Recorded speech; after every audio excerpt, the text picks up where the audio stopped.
વધતી રહેલી ઘટનાઓ વચ્ચે ચોક બજાર પોલીસ મથકની હદમાં પારસ સોસાયટી ખાતે યુવાનની ઘરની બહાર જ હત્યા કરાતા ચકચાર મચી ગઈ હતી। તો બનાવને લઈ તપાસ કરી રહેલી ચોક બજાર અને ક્રાઇમ બ્રાન્ચની ટીમે રેલવે પોલીસની મદદથી હત્યારાઓને ભરૂચ રેલવે સ્ટેશનથી ઝડપી પાડ્યા હતા।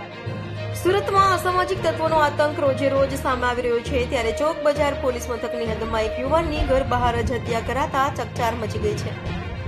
વાત એમ છે કે ચોક બજાર પોલીસ મથક વિસ્તારમાં આવેલ પારસ સોસાયટીમાં રહેતા સુજલ અશોક વાટકિયાની તીક્ષ્ણ હત્યાના ઘા ઝીકી ઘાતકી હત્યા કરાઈ હતી। ઘટનાની જાણ થતાં પોલીસ કાફલો સ્થળે દોડી ગયો હતો અને તપાસ હાથ ધરી હતી, જેમાં પોલીસની તપાસમાં હત્યા કરનાર મૃતકના જ મિત્રો હોવાનું સામે આવ્યું હતું। જેથી ચોક બજાર પોલીસ અને ક્રાઇમ બ્રાન્ચની ટીમે સીસીટીવી સહિતની તપાસ કરી આરોપીઓનું પગેરું દબાવ્યું હતું અને હત્યા કરી સુરત છોડી ભાગી રહેલા 3 હત્યારાઓને રેલવે પોલીસની મદદથી ભરૂચ રેલવે સ્ટેશનથી ઝડપી પાડ્યા હતા। તો ઝડપાયેલાઓમાં 2 સગીર સાથે આર્યન દર્જની પોલીસે ધરપકડ કરી કાયદેસરની કાર્યવાહી હાથ ધરી છે।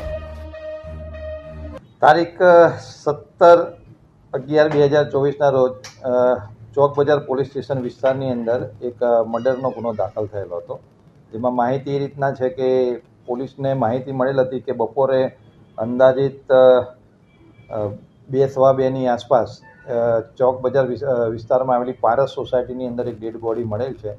પોલીસે તાત્કાલિક વિઝિટ કરી અને જે મરણ જનાર છે એ બાબતે તપાસ કરતા મરણ જનારનું નામ સુજલ અશોકભાઈ વાટુકિયા, જે મૂળ બોટાદ જિલ્લાનો રહેવાસી હતો, જેનું મર્ડર થયેલ હતું અને ટેકનિકલ વિગતો કરતાં જાણવામાં આવેલું હતું કે 3 વ્યક્તિઓ તેની પર હુમલો કરેલ છે। તો આ અનુસંધાને પોલીસે ગુનાની ગંભીરતા લઈ તાત્કાલિક ટીમો બનાવેલી હતી। સુરત શહેર ડીસીબીની ટીમ તથા રેલવે પોલીસની મદદથી 3 આરોપીઓને અટક કરવામાં આવેલ છે, જેમાં એક આરોપી છે જેનું નામ છે આર્યન રાજેશભાઈ દરજી અને બાકીના 2 છે એ કાયદામાં સંઘર્ષમાં આવેલા 2 બાળકો છે। તો આ 3ને પોલીસે અટક કરીને આગળની કાર્યવાહી હાથ ધરેલ છે।